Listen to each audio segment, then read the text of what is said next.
What's up guys, this is Remo. जैसे कि आप देख पा रहे होंगे इंडिया को एकदम सबसे हरा भरा, और आज मैं आपको ले जाने वाला हूँ सिलिकॉन वैली में। जी हाँ, अमेरिका के सिलिकॉन वैली में, जहाँ सबसे ज्यादा इनोवेटिव और यूनिक स्टार्टअप्स आते हैं। सारे टेक जियांट्स यहीं से निकले पड़े हैं, चाहे बात हो फिर गूगल की, एप्पल की, फेसबुक की, एचपी की, इंटेल की, सब यहीं से निकले पड़े हैं। तो आज आपको बहुत ज्यादा यूनिक स्टार्टअप्स और इनोवेटिव स्टार्टअप्स आपको देखने को मिलेंगे आज इस वीडियो में। जैसे कि मैं आपके साथ शेयर करता रहता हूँ डेवलप कंट्रीज के यूनिक स्टार्टअप्स, ताकि हम लोग देख सके किस तरह के यूनिक स्टार्टअप्स आ रहे हैं दुनिया भर में, और किस तरह के वहाँ के एंटरप्रेन्योर्स विजन रख रहे हैं पूरी दुनिया को बदलने का, और किस तरह का बिजनेस माइंडसेट रखते हैं, कैसे वो परफेक्ट स्टार्टअप स्ट्रेटजीज बनाते हैं अपने लिए। जहाँ बिल्कुल भी ना के बराबर अपॉर्चुनिटीज रहती है, वहां से भी अपॉर्चुनिटीज वो निकाल लेते हैं। तो इसी टाइप की आपकी बहुत सारी चीजें आपको आगे देखने को मिलेंगी। तो बिना किसी देरी के शुरू करते हैं अपने इस लिस्ट के 5th नंबर के स्टार्टअप से। इस स्टार्टअप का नाम है नेक्स्टडोर। ये एक सोशल नेटवर्क स्टार्टअप है जो कि कनेक्ट करता है नेबर्स को, जी हाँ, जिन्हें हम पड़ोसी कहते हैं।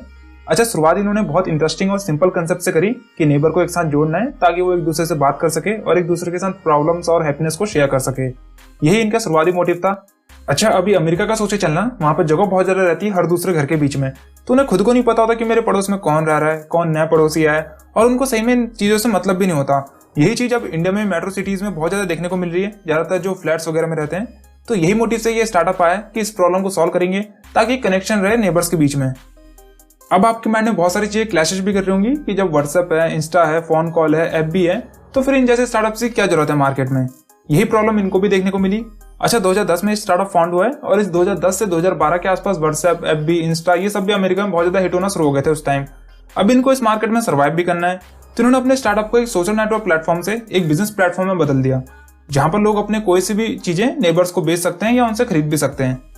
अब यहाँ पर ये नहीं कि नेबर्स में 2 या 4 घर, बस कम से कम 1 से 2 किलोमीटर की रेंज में जो भी घर आते हैं उनके साथ इनके यूजर्स बिजनेस कर सकते हैं, और जो भी डील में 10 से 15% कमीशन बनेगा वो ये ऐप ले जाएगा। अब अगर आप मेरे साथ देख पा रहे होंगे तो बहुत ज्यादा अपॉर्चुनिटी है अभी इस इंडस्ट्री में। अगर किसी को यहाँ पर सेकंड हैंड या यूज प्रोडक्ट खरीदना होगा या बेचना होगा अपने आसपास की जगहों में, तो यहाँ पर वो इस ऐप को यूज कर सकता है। ऑब्वियसली बात है, डिलीवरी सर्विस की यहाँ पर जरूरत नहीं पड़ेगी। या अगर एक शॉप ओनर को अपने नेबर्स को अपना परमानेंट कस्टमर बनाना है, तो वहां पर भी ये ऐप को यूज कर सकते हैं अच्छी तरीके से। अब इससे भी और तगड़ी चीज मिल जाता हूँ आपको। आज की डेट में इन्होंने $500 मिलियन के आसपास फंडिंग उठा ली है, और $1 बिलियन क्लब के अंदर भी ये स्टार्टअप आ चुका है। जहां पर लोगों को लग रहा था कि ये स्टार्टअप फेल हो जाएगा या इतना ग्रो नहीं हो पाएगा दूसरे सोशल मीडिया वेबसाइट की वजह से, और आज की डेट में ये स्टार्टअप $1 बिलियन की वैल्यूएशन में बैठ रखा है। अब थोड़ा सा और पास से देखते हैं स्टार्टअप को। अच्छा, जो इस स्टार्टअप के फाउंडर और सीईओ हैं वो एक लेडी है, और इसी के साथ ही वॉलमार्ट और स्टैक जैसी कंपनी के बोर्ड ऑफ डायरेक्टर की कुर्सी छोड़कर इन्होंने ये स्टार्टअप शुरू करा है। और जो इनके को फाउंडर हैं वो नेटफ्लिक्स के बोर्ड ऑफ डायरेक्टर में थे। आप इनकी वेबसाइट में जाके इनके टीम सेक्शन में जाके देखोगे तो आपको पता चलेगा कितनी अमेजिंग टीम लेके ये बैठ रखे हैं। अच्छा, 2010 में ये स्टार्टअप फाउंड हुआ है, जैसे कि मैंने बताया था। अमेरिका, कनाडा और मैक्सिको के साथ इन्होंने कई सारी यूरोपियन कंट्रीज में भी एंट्री हो चुके हैं, पर एशियन मार्केट में अभी तक एंट्री नहीं हुए। पर ये बहुत जल्द एंटर हो जाएंगे, और बहुत जल्द ये बुरी तरीके से फैलेंगे, क्योंकि एक तो नया कंसेप्ट है और यूनिक भी है ऊपर से, और इनकी टीम भी अनबिटेबल है, और उसके भी ऊपर से अब ये कंपनी में कन्वर्ट होने जा रहे हैं। तो कहाँ से जर्नी इन्होंने अपनी शुरू करी थी और अब कहाँ जाके ये पहुंच चुके हैं। तो मुझे बहुत पसंद आई ये स्टार्टअप। आई होप कि आपको भी बहुत अच्छा लगा हो। तो अभी हल्के हल्के बढ़ते अपने 4th नंबर के स्टार्टअप की तरफ। इस स्टार्टअप का नाम है अर्ली बर्ड। अच्छा, क्या करता है स्टार्टअप या क्या मोटिव है इस स्टार्टअप का? तो उन्होंने एक तरह से बच्चों की फ्यूचर की हेल्प के लिए ये स्टार्टअप बनाया है। अच्छा, यहाँ पर मैं थोड़ा सा शेयर मार्केट में एंटर होऊंगा इस स्टार्टअप का कंसेप्ट समझाने के लिए, तो प्लीज मेरे साथ थोड़ा सा कोऑपरेट करना। अच्छा, जो शेयर मार्केट में सबसे ज्यादा रिस्क होता है वो तब होता है जब कोई कंपनी में हम इन्वेस्ट करते हैं या किसी कंपनी के हम शेयर खरीदते हैं। कुछ नहीं पता वो शेयर की वैल्यू कब डूब जाए या कब आसमान छू जाए। मतलब यहाँ पर उस इंडस्ट्री की या उस कंपनी की बहुत ज्यादा नॉलेज होना जरूरी होती है इन्वेस्टमेंट करने से पहले। तो यहाँ पर जनरली रिस्क बहुत ज्यादा रहता है हमेशा। इसके बाद दूसरे लोग आते हैं जो रिस्क लेना बिल्कुल पसंद नहीं करते, तो वो इन्वेस्ट करते हैं म्यूचुअल फंड में, जहाँ पर कई एक्सपर्ट्स बैठे होते हैं आपके पैसे लगाने के लिए सही कंपनीज में। मतलब वो आपका पैसा किसी एक कंपनी में नहीं लगाएंगे, बल्कि एक अमाउंट को कई पार्ट्स में बांट के उसको कई सारी कंपनीज में लगा देते हैं, ताकि अगर एक कंपनी लॉस में जा रही है और दूसरी प्रॉफिट में जा रही है तो किसी तरह वो बैलेंस बना के रखते हैं। तो पैसे डूबने के यहाँ पर बहुत कम चांसेस रहते हैं, पर कभी कभार चांसेस होते हैं कि पैसे डूब भी सकते हैं। इसलिए बोला जाता है कि mutual fund investment are subject to market risk. अब तीसरे लोग आते हैं जिनको बिल्कुल भी रिस्क लेना पसंद नहीं होता, तो फिर उनके पास ऑप्शन होता है इंडेक्स फंड का। ये बहुत ज्यादा बेस्ट है। क्या होता है ये इंडेक्स फंड? ये होता है एक तरह से लॉन्ग टर्म इन्वेस्टमेंट। तो जैसे कि आप सेंसेक्स का चार्ट देख पा रहे होंगे। अच्छा, सबसे पहले क्या होता है सेंसेक्स? इंडिया की टॉप 30 कंपनी जो कि बेस्ट परफॉर्म कर रही होती है वो आती है सेंसेक्स के अंदर, या कहूँ कि जो बेस्ट एकदम धुआंधार खेल रही है अपने फील्ड में वो आती है सेंसेक्स के अंदर। और दूसरा होता है निफ्टी, उसके अंदर टॉप 50 कंपनीज आ जाती हैं। तो जैसे कि एग्जांपल के अगर हम देख के चले तो जैसे रिलायंस हो गई, टाटा हो गई, इन्फोसिस हो गई या महिंद्रा हो गई, ये सब सेंसेक्स के अंदर आ जाती हैं। अच्छा, अब अगर आपने एक चीज नोटिस करी होगी कि शॉर्ट टर्म में तो मार्केट बहुत ज्यादा अप एंड डाउन हुई है, कहीं पर मार्केट बहुत ज्यादा ऊपर हो रही है तो कहीं पर डाउन हो रही है, कहीं पर क्रैश कर रही है। पर अगर आप लॉन्ग टर्म में देखोगे 1990 से लेकर 2021 तक देखोगे तो आपको अल्टीमेटली मार्केट ऊपर ही दिखेगी। ऐसा क्यों होता है? क्योंकि यहाँ पर मैंने जैसे कि बताया टॉप 30 कंपनीज खेलती है। अगर एक भी कंपनी ने बेकार परफॉर्म करा यहाँ पर तो टॉप 30 कंपनीज के लिस्ट से वो कंपनी हटा दी जाएगी और उसकी जगह जो बेस्ट परफॉर्म कर रही होगी वो कंपनी आ जाएगी। इसलिए इन्वेस्टर अल्टीमेटली लॉन्ग टर्म में यहाँ पर फायदे में रहता है। अगर आप 1990 में 1 लाख रुपए इन्वेस्ट करते हैं यहाँ पर तो शायद आज आप करोड़ों में खेल रहे होते। तो इंडेक्स फंड में सेंसेक्स के बेस में इन्वेस्टिंग होती है, इसलिए इसको लॉन्ग टर्म और सेफेस्ट इन्वेस्टमेंट कहते हैं। इंडेक्स फंड ज्यादातर 20 साल से ज्यादा की इन्वेस्टमेंट में अच्छे रिटर्न्स देता है। तो अगर आप में से किसी को भी अपनी रिटायरमेंट गोवा बीच में बितानी है तो इंडेक्स फंड एकदम बेस्ट ऑप्शन है। ज्यादातर लोग इसको यूज करते हैं न्यू बॉर्न बेबी के लिए, ताकि जब वो 20-25 साल का हो जाए तो उसको एजुकेशन, मैरिज या मेजर हेल्थ इशू, इन सब चीजों में फाइनेंशियल कभी प्रॉब्लम ना हो उनको।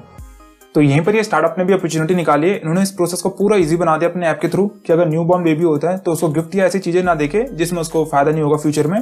इनके बजाय उसको स्टॉक के रूप में एक इन्वेस्टमेंट गिफ्ट की जाए गेस्ट के द्वारा, ताकि जब वो 20-25 साल का हो बेबी तो वो इसको यूज कर सके जब वो इन्वेस्टमेंट का रिटर्न एक अच्छी मैच्योर स्टेज में पहुंच जाए।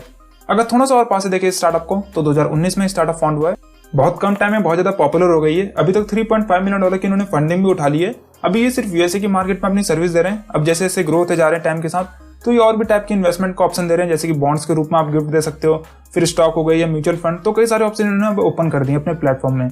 अगर बिजनेस मॉडल की बात करें तो अभी अपनी सर्विस बिल्कुल फ्री में दे रहे हैं ताकि बड़े लेवल में यूजर्स को अट्रैक्ट कर सके, पर आगे जाके शायद इसको ये कमीशन बेस्ड बिजनेस मॉडल में बना देंगे, जिसमें ये 5 से 10% अपना बीच का कमीशन भी काटेंगे। तो पूरा ये एक तरह से लॉन्ग टर्म विजन लेके चल रहे हैं ताकि हर कोई यूएसए में अपने फ्यूचर के लिए इन्वेस्टमेंट कर सके, ताकि उनको आगे जाके प्रॉब्लम ना हो, और ये बहुत अच्छी तरीके से इसमें कर भी रहे हैं। तो अभी चलते हैं अपने तीसरे नंबर के स्टार्टअप की तरफ। इस स्टार्टअप का नाम है फुल साइकिल।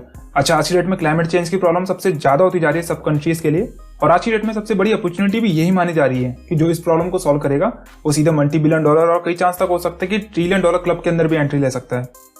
क्लाइमेट चेंज का जो मेन इशू होता है वो होता है कोल को भारी मात्रा में बर्न करने की वजह से, जिससे हम एनर्जी जनरेट कर सकें। जैसे फैक्ट्रीज में हो गया, इंडस्ट्रीज में या कार वगैरह में हो गया, जहां पर चाइना और अमेरिका सबसे ऊपर है कार्बन एमिशन करने में, क्योंकि इन्हीं कंट्रीज में प्रोडक्शन बहुत ज्यादा मात्रा में होता रहता है और अभी इंडिया 4th नंबर पे है। और इसकी वजह से क्लाइमेट बहुत ज्यादा चेंज होते जा रहा है अर्थ का, कहीं पर भी और कभी भी साइक्लोन आ जाता है या सुनामी आ जाती है, और ऐसे कई सारे नेचुरल डिजास्टर रिजल्ट होते हैं क्लाइमेट चेंज की वजह से। और साथ में इन सब चीजों की वजह से कंट्रीज को भी बहुत ज्यादा लॉसेस देखने पड़ते हैं हर साल।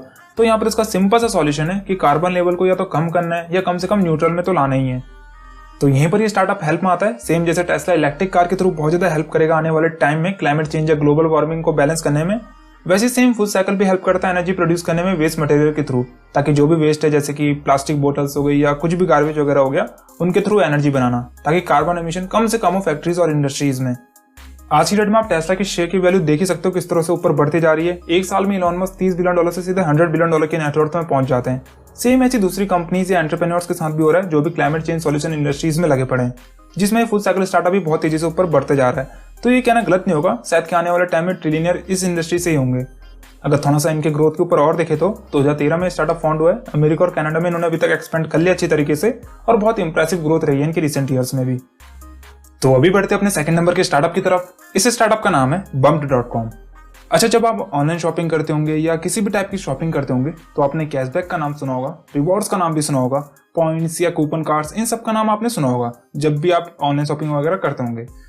पर यहाँ पर बम्प स्टार्टअप नए कंसेप्ट के साथ आया कि ये कैशबैक या रिवॉर्ड की जगह उस ब्रांड के आपको शेयर या स्टॉक देंगे।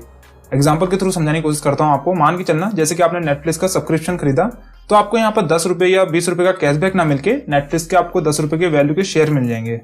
तो बहुत अमेजिंग कंसेप्ट है। इनका विजन यही है कि इनको एक बॉन्ड से क्रिएट करवाना है ब्रांड के बीच में और कस्टमर के बीच में, जिससे ज्यादा से ज्यादा लोग इन्वेस्ट करना सीखे और कस्टमर भी एक तरह से उस ब्रांड के ऑनर बन सके, जो भी वो ब्रांड वो पसंद करते हैं या जो भी ब्रांड से वो शॉपिंग करना पसंद करते हैं। अब यहाँ पर बात इतनी सिंपल सी नहीं है। अगर कल को नेटफ्लिक्स ग्रो होता है तो ऑब्वियसली बात है उसके शेयर की वैल्यू भी ग्रो होगी। तो जो आपके पास $10 का शेयर है आज की डेट में, वो कल $50 का भी हो सकता है और आगे जाके $100 का भी हो सकता है। अगर थोड़ा सा और देखें स्टार्टअप के बारे में, तो ये स्टार्टअप 2017 में फाउंड हुआ है। अभी तक $35 मिलियन तक इन्होंने फंडिंग भी उठा ली है। अभी इनकी सर्विस अमेरिका में सिर्फ अवेलेबल है और बहुत कम टाइम में बहुत अच्छा ग्रो भी कर लिया इन्होंने। तो एक विजनरी स्टार्टअप है ये, जिससे लोगों को इन्वेस्टिंग करने की वैल्यू पता चलेगी आगे जाके। तो इसलिए मैंने भी इसको इस लिस्ट में रख दिया है। तो फटाफट बढ़ते अपने अगले स्टार्टअप की तरफ, यानी इस लिस्ट के पहले नंबर के स्टार्टअप की तरफ। इस स्टार्टअप का नाम है क्लेम कंपास। अच्छा, आप में से बहुत लोग दूसरे स्टेट में या दूसरी कंट्रीज में ट्रैवल करते होंगे फ्लाइट्स वगैरह में, और कभी यार यहाँ पर बहुत सारी प्रॉब्लम भी राइज होती हैं, जैसे कि कभी कभार फ्लाइट कैंसिल भी हो जाती है, या कभी कभार डिले हो जाती है, या कभी कभार ओवर बुकिंग हो जाती है, जिससे अल्टीमेटली यूजर को प्रॉब्लम होती है या ट्रैवलर्स का टाइम बहुत ज्यादा वेस्ट हो जाता है। तो यही प्रॉब्लम को सॉल्यूशन लेकर ये आए हैं स्टार्टअप। अच्छा, 3 मेन सर्विस दे रहे हैं अपने स्टार्टअप के थ्रू, जिसमें पहली सर्विस जैसे ही कई बार लोगों की फ्लाइट डिले हो जाती है कई रीजन की वजह से, और इसकी वजह से पैसेंजर का या ट्रैवलर्स का पूरा टाइम बिगड़ जाता है। पर इस स्टार्टअप के थ्रू पैसेंजर कंपनसेशन ले सकता है उस पर्टिकुलर एयरलाइन से अगर फ्लाइट डिले होती है तो। ठीक सेम वैसे अगर फ्लाइट कैंसिल होती है उस एयरलाइन की वजह से तो भी ये स्टार्टअप हेल्प करेगा यूजर को कंपनसेशन दिलाने में, और अगर ओवर बुकिंग होती है तो भी। तो बहुत अमेजिंग कंसेप्ट है। अच्छा, अब ये पैसे कैसे कमाते हैं, ये क्या बिजनेस मॉडल रहता है इनका? तो जब भी ये सक्सेसफुल होते हैं कंपनसेशन दिलाने में ट्रैवलर को, तो इसमें से अपना कुछ 10 से 15% कमीशन चार्ज कर लेते हैं।